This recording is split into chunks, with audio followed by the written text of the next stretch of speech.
kwerekana amatungo ufise imbere yo kwinjira mu mabanga nayo ufise uyavuye. Ibyo rero bisigura yuko abakwibukije yuko wewe amatungo ya leta ugiye gutunganya ko atari gwawe. Ni ikintu gihambaye cane muri symbole, mu kimenyetso cyo kwerekana yuko uwujejwe amabanga wese agiye ahamagariwe kugira gusonera amatungo y'igihugu. Bica biganya na bya bindi bavuga bati enrichissement illicite, byo abantu bana bariko baratunga umurengera mu gihugu atamakori bariko barariha, ivy'amablanchiment, ugasanga abantu bariko barazana imitahe bakoresha ibintu utabona iyo bivuye. Ivyo rero nivyo biriko birasivya iki gihugu c'Uburundi.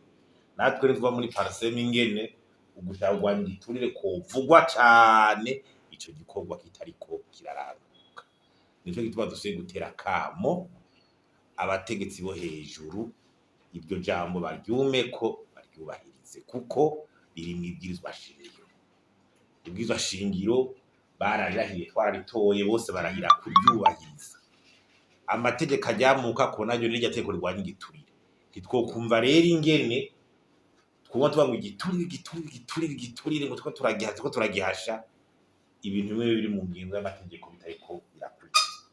Ubwa mbere hoho mw'ibwirizwa shingiro barabigarukako, itegeko rigwanya igiturire barabigarukako. Ugiye ukaraba amategeko yose ari hamwe, kuva ku mukuru w'igihugu, ivyegera, abatwari n'amashinga amateka, nkenguza amateka, abashikiranganji, abadirecteur general ma ministere, abayobozi b'amashirahamwe y'ibigega, ba mustanteri bandi abantu bose atwara ayo mashirahamwe akomakomeye nk'izo za regide, izo za sosoma, abantu bose bavuga bati reka dube n'ikintu gikomeye kugira babashire mu muco wo kuba amatungo y'igihugu. None yewe iyo ngingo itariko iraja mu ngiro, iyo uko gushaka kugwanya igiturire kuba kuhagaze hehe? Ico kitaraba,